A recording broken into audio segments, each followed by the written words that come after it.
Paz do Senhor, irmãos. Paz do Senhor, igreja. Amém, graças a Deus. Obrigado pela oportunidade, presbítero Washington e sua equipe. É um prazer muito grande ter a oportunidade para falar da palavra de Deus, do amor de Deus. Que Deus nos abençoe, que durante a ministração da sua poderosa palavra, Deus possa operar milagre, discernimento, dar encorajamento, alegria e vivificar pelo poder da palavra e do seu Espírito Santo. Para Deus todas as coisas são possíveis. Até aquilo que parece impossível, para Deus é possível. Estava me lembrando ainda agora das igrejas da Ásia. O local das igrejas da Ásia hoje é a Turquia. A primeira igreja da Ásia era Éfeso. E Paulo conseguiu converter um pequeno grupo de irmãos. Só que ganhar Éfeso para Jesus era muito difícil, porque Éfeso era uma cidade rica, portuária, era como se fosse São Paulo aqui no Brasil, né? Muito comércio, economia forte, muitas pessoas, visitantes, turistas, e um problema maior, existia em Éfeso uma idolatria, adoração de uma deusa que no latim, na língua romana, se chama Diana, e na língua grega, Ártemis. E o culto a essa mulher, essa deusa, que parecia uma mulher, a imagem dela, uma mulher muito feia, por exemplo, né? Eles acham que, pelo nome da princesa da Inglaterra, o nome Diana tem a ver com beleza física, mas a imagem de escultura da deusa Diana, dos Efésios, era horrível, mas era uma idolatria. O templo de Diana era 150 metros de comprimento, 70 de largura, 18 de altura, cabiam quase 18 mil pessoas nesse espaço.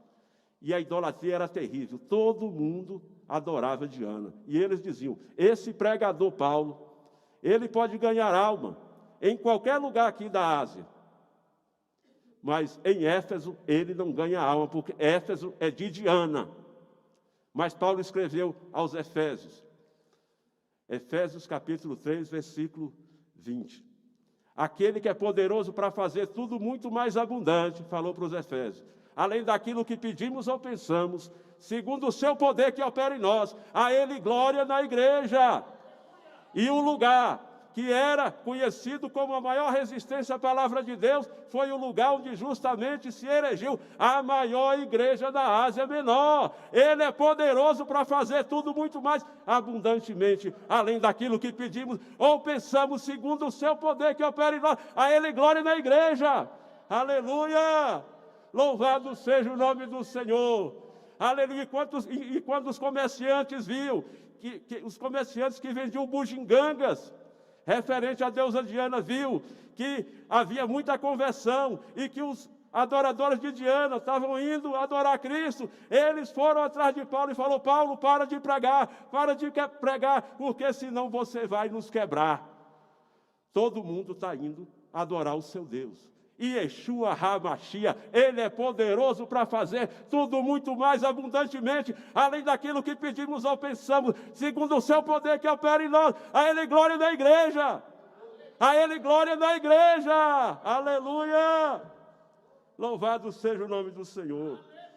E vamos para o texto de 2 Reis, capítulo 4, já foi lido, vamos ler de novo.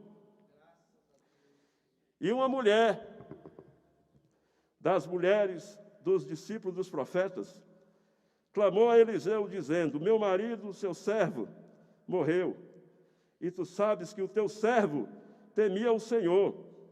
E veio o credor para levar os meus filhos para serem servos. Eliseu lhe disse, que te hei de fazer? Dize-me o que é que tens em casa. E ela disse, tua serva tem nada em casa, senão uma botija de azeite. Então disse ele, vai, pede emprestadas de todos os teus vizinhos vasilhas vazias, não poucas. Então entra, fecha a porta sobre ti e teus filhos, e deita azeite em todas aquelas vasilhas, e põe à parte o que estiver cheia. Partiu, pois, dele. e fechou a porta sobre si e sobre os seus filhos. E eles lhe traziam as vasilhas, e ela as enchia. E sucedeu que, cheias que foram as vasilhas, disse a seu filho: traze-me ainda mais vasilha. Porém ele lhe disse: não há mais vasilha alguma. Então o azeite parou. Então veio ela e o fez saber ao homem de Deus. E disse ele: vai, vende o azeite e paga a tua dívida, e tu e teus filhos vivei do resto. Louvado seja o nome do Senhor. Aleluia. Temos aqui um relato bíblico de um milagre. Só que, como tudo, quase tudo no Velho Testamento aponta para a graça de Deus, para a graça de Cristo, para a obra de Cristo, essa passagem não seria diferente. Então nós vamos falar do milagre em si e depois para aquilo que ele aponta, que é a graça abundante de Deus. Assim como aquele azeite foi inesgotável, enquanto tinha vasilha, ele era inesgotável. Assim também a graça de Deus, enquanto tiver fé, enquanto houver clamor, a graça de Deus é inesgotável. Nós vamos falar do milagre em si e da inesgotabilidade. O nome é difícil mesmo, mas é esse. Inesgotabilidade da graça de Deus, prefigurada pelo milagre do profeta Eliseu, cujo nome significa Jeová salva, Yahvé salva. Louvado seja o nome do Senhor. Salva tanto de problemas da nossa realidade cotidiana, quanto de problemas concernentes à vida eterna. Yahvé salva da doença, do problema, resolve o problema, de tudo que nos atormenta na terra, em vida, mas também dos problemas concernentes à vida eterna. Por isso, ele salva dos problemas da nossa vida, do dia a dia, mas também do grande problema do pecado. Louvado seja o nome do Senhor. Esse é o nome de Eliseu. Yahvé salva. Aleluia. E nós vamos começar falando um pouco, né, de alguns aspectos do milagre em si, e de vez em quando nós vamos passar para a prefiguração. Louvado seja o nome do Senhor. Eu achei, graças a Deus, um teólogo muito bom do século XX, não conhecia, A.C. Gaebelein. Ele é alemão, naturalizado americano, amante da cultura semítica, das línguas hebraicas e de todas as outras línguas semíticas, da cultura de Israel, e é dispensacionalista. Então, ele estuda profundamente o Velho Testamento e sempre com olhar no Novo Testamento. Então, essa é uma das minhas bases de bibliografia, né? Louvado seja o nome do Senhor. E vamos ao que interessa. Eu não posso passar de 9h40.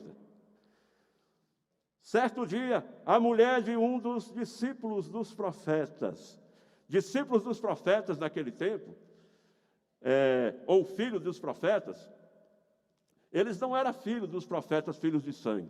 Eles eram homens, normalmente jovens, que, se sentindo chamado para o ministério de profeta, eles se inscreviam num treinamento dado por profetas experientes, como no caso Samuel, Elias, Eliseu e outros famosos, né, que tinham prestígio, e eles iam ter treinamento. Era como se fosse um seminário. Não era um seminário como é esse que nós temos hoje, né, todo organizadinho.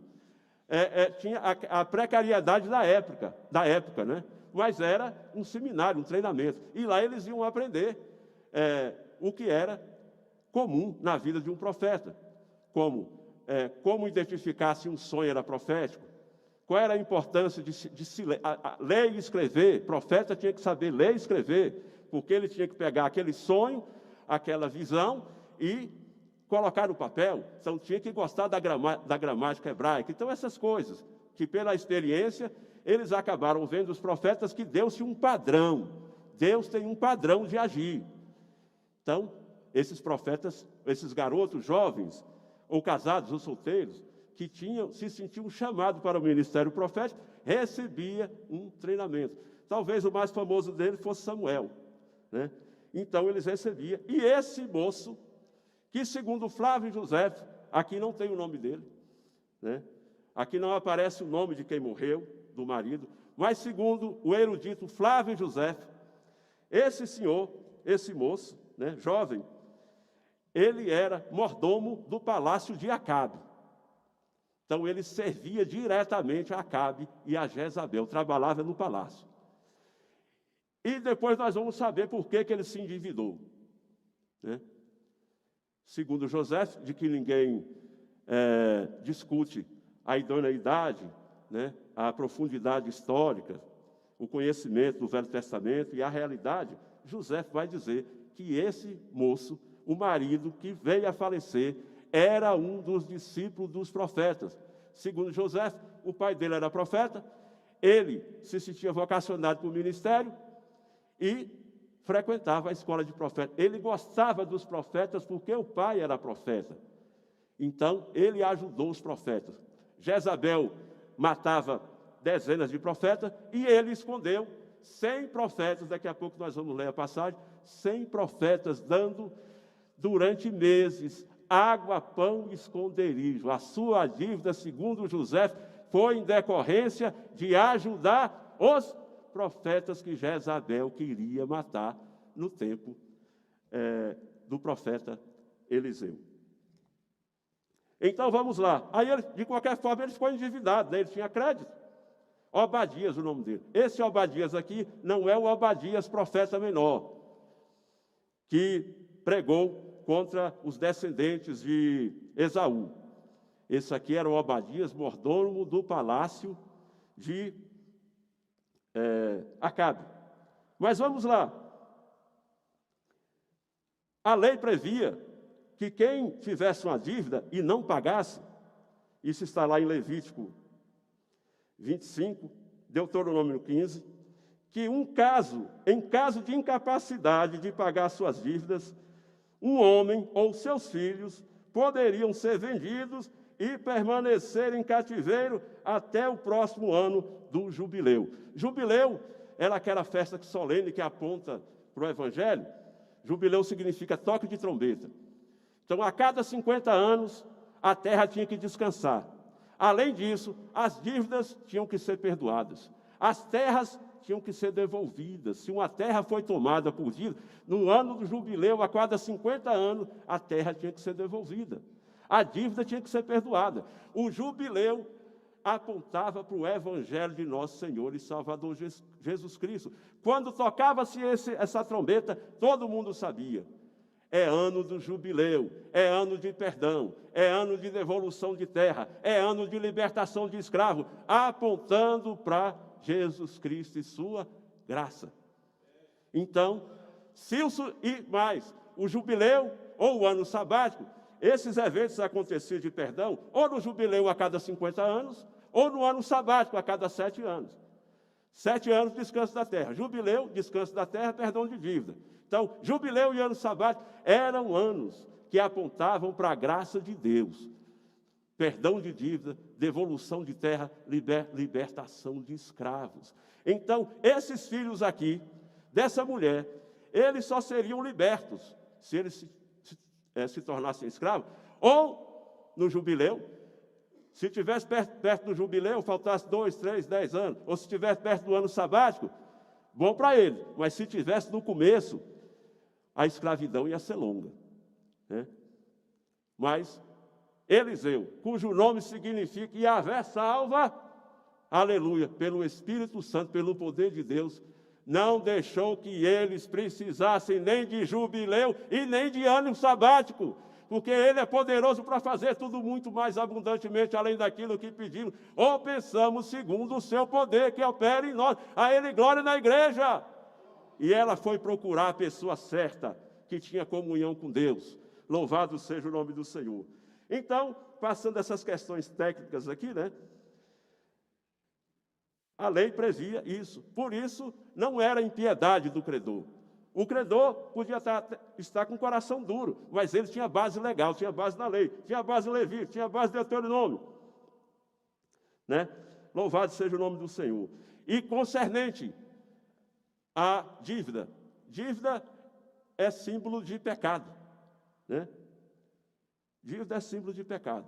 Então, aquele pecado, ainda que depois fosse justificado, contrariar a lei de Moisés, para nós hoje é como contrariar o Evangelho.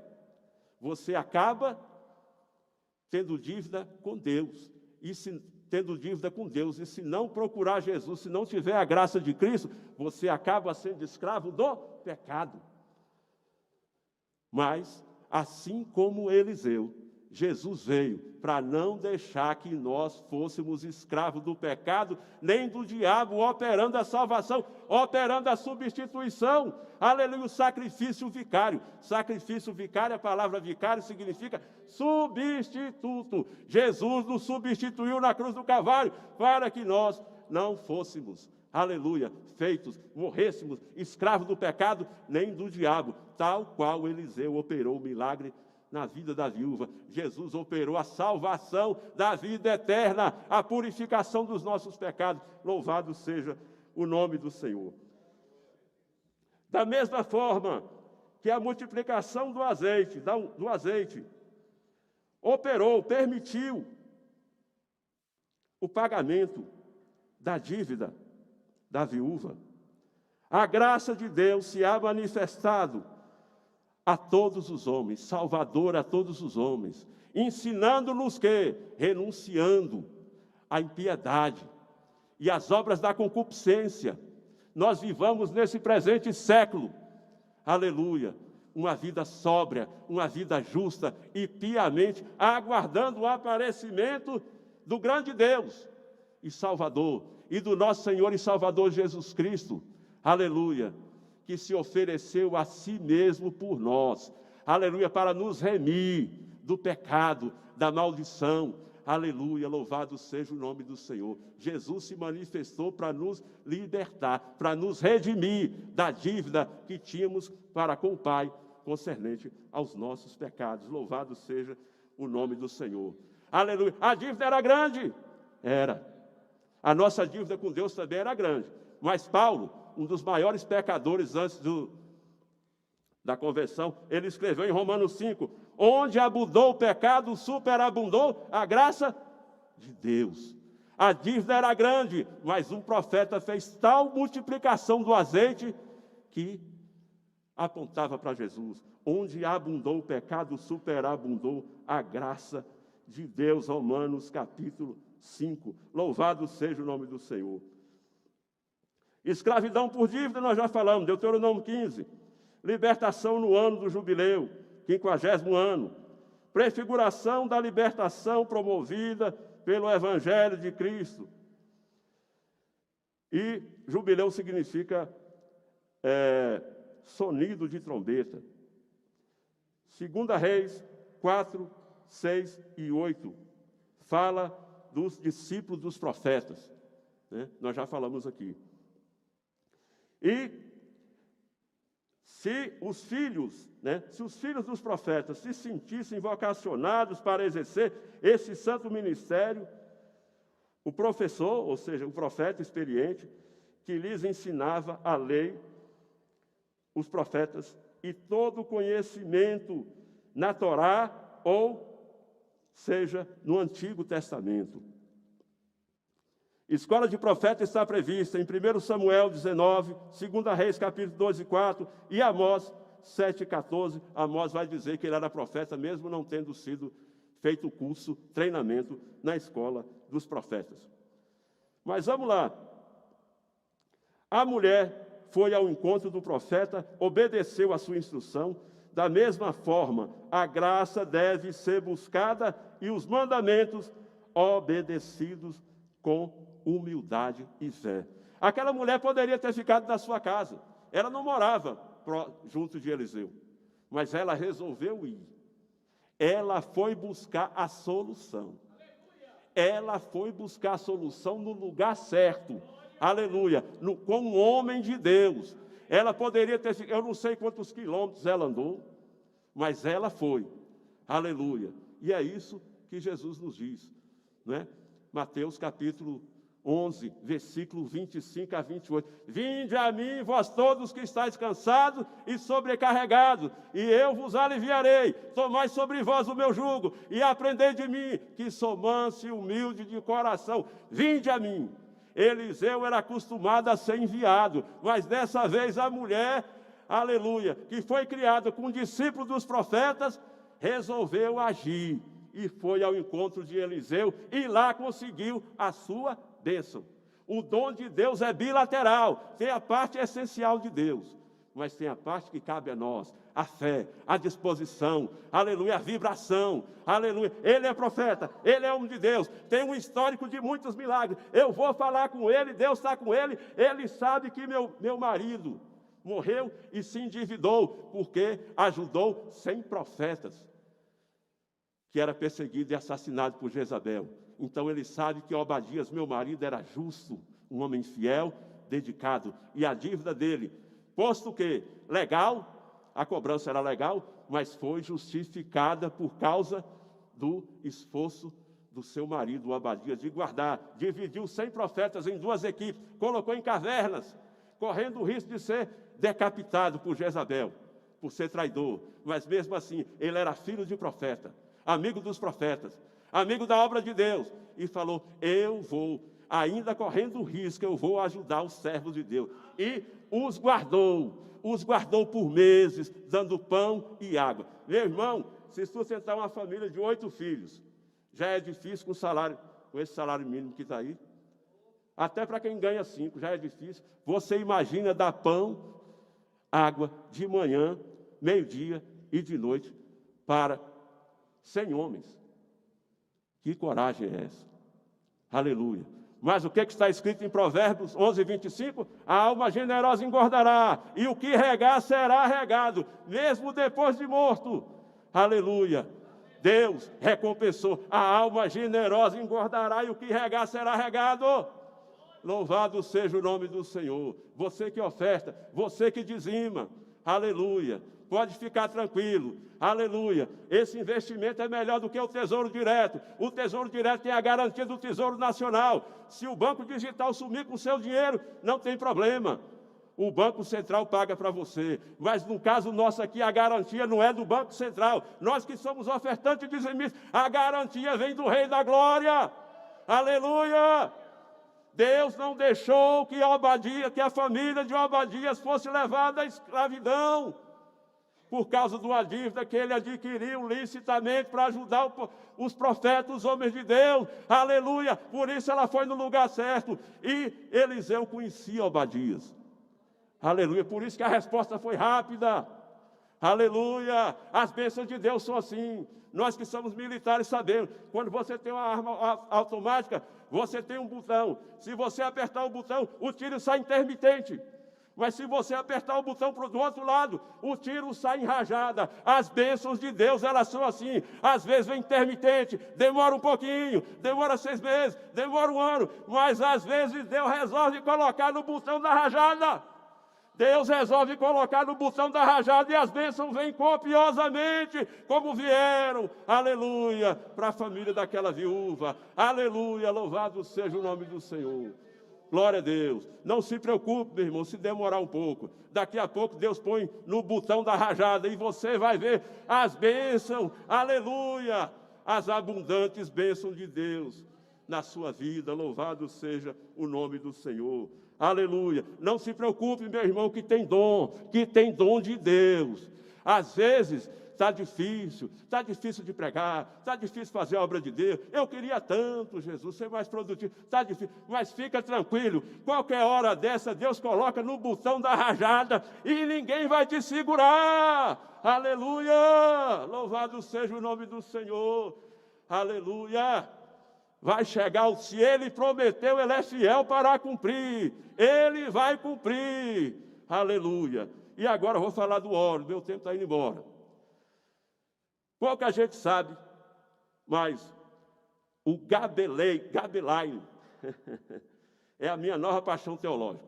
Está na internet, viu? Só naquele Bíblia Plus, você encontra lá um número infinito de teólogos, né, de Bíblias comentadas. E A.C. Gabelai, do século XX, está lá.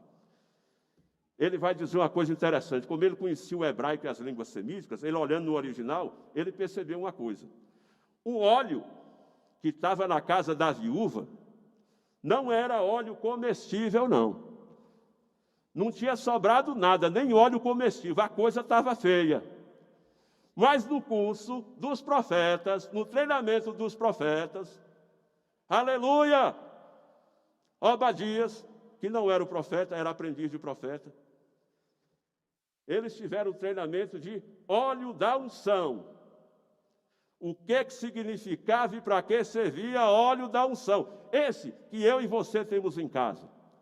E lá eles tiveram a instrução, e o óleo que está na casa dele, que foi encontrado pela mulher, não era óleo comestível, era óleo da unção que foi apresentado no curso dos discípulos do profeta. Foi um óleo que recebeu oração. Aleluia! Era um óleo que tinha unção do Espírito Santo de Deus. E A.C. Gabelai vai falar, o óleo que sobrou foi justamente um óleo que na escola dos profetas, no treinamento dos discípulos do profeta, o profeta instrutor ensinou para eles para que servia, como usar, e que ele deveria sempre ser apresentado a Deus. O óleo que foi multiplicado, aleluia, recebeu a oração dos alunos, dos professores, do profeta, aleluia. Por isso que ela falou, tem um óleo lá. E o nome que ela fala tem a letra, a primeira letra do alfabeto hebraico, o Aleph. O Aleph não é A, ele nem tem som, mas ele representa poder. Então, quando o óleo tinha um nome óleo, e antes tinha um prefixo poder, o Aleph era óleo de unção. O Gabelai vai falar, aquele óleo não era óleo comestível, não, era óleo de unção, era óleo com oração. E eu costumo dizer, onde tem oração, as coisas podem até começar ruim, mas elas terminam bem. Porque onde tem oração tem providência de Deus. Onde tem oração tem multiplicação de azeite, multiplicação de dinheiro, resolução de problema, cura de enfermidade, salvação de alma, batismo com o Espírito Santo, aleluia! Onde tem oração pode até começar ruim, mas termina bem. Eu gosto de uma passagem que tem dois profetas, Jonas e Paulo, mesmo itinerário. Jonas recebeu a incumbência de pregar em Nínive. Nínive fica a 1.000 quilômetros de Jerusalém, na Síria hoje. Nínive fica a 1.000 quilômetros de Jerusalém. Tem outro nome a cidade hoje, a 1.000 quilômetros. Era só romper a norte de Israel. Mas Jonas, resistindo à palavra de Deus, desobediente, tinha lá seus motivos. Ele foi para Tarsis, para o litoral do que é hoje, que nós chamamos Espanha. Por isso que o nome parece espanhol, né? Tarsis. O navio de Tarsis era o mais caro que tinha. De Israel para Nínive, 1.000 quilômetros. De Israel para Tarsis, 3.500 quilômetros. Passagem cara. E a Bíblia diz, aleluia, que Jonas tinha dinheiro, pagou a passagem. Só que no meio do caminho, nós sabemos o que aconteceu. Foi identificado como causador do problema. Jogaram-no no mar e o grande peixe o abocanhou e ele ficou 3 dias e 3 noites no ventre do grande peixe. Imagine o suco gástrico de uma baleia. Se o nosso já desintegra alimentos, você imagina o suco gástrico da barriga de um peixe. Como ficou a pele de Jonas. E ele clamou, Senhor, me tira desse inferno. Mas Paulo fez um itinerário quase parecido. Paulo saiu do litoral de Israel, ia na mesma direção. Quando chegava na ilha de Malta, ele dobrava à direita e ia para Roma.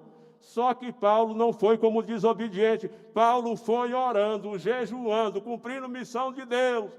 O que aconteceu com Jonas todo mundo sabe. Mas o que aconteceu com Paulo foi decorrente de oração. Com oração até as coisas podem começar ruim, mas terminam bem.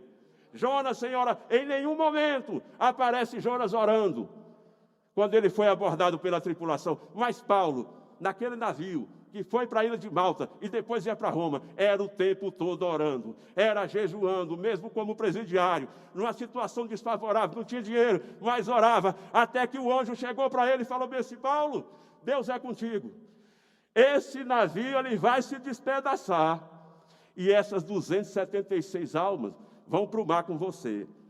Mas nem você, nem eles vão morrer, porque por causa de você, por causa da sua oração, Deus vai livrar você e todos eles. E as 276 almas foram livres da morte.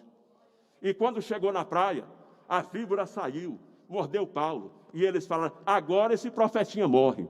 Morre nada, não morreu nada, aleluia. Paulo ficou, aleluia, em pé, andando, conversando. E esse homem não morre não? Ele é um Deus por acaso?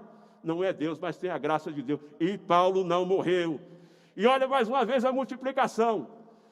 Quem está com oração, Deus faz coisa que ninguém acredita. Ninguém acreditava que Paulo fosse parar na ilha de Malta para ganhar alma lá. Mas aí, o dono da ilha, Públio, se apresentou, a tripulação foi apresentada a ele. E aí disseram para Públio, veio e falou assim: olha, meu pai está doente, vai morrer. Está com problema no estômago aí, o velhinho vai morrer. Aí a tripulação falou assim: olha, tem um hebreu aí, que o navio já naufragou. A víbora já mordeu ele não morreu. Quem sabe pela oração dele, o seu pai não volta a viver. Levaram Paulo lá. Paulo orou pelo velhinho, o velhinho ficou sarado instantaneamente. Depois, todos os doentes da ilha fizeram fila.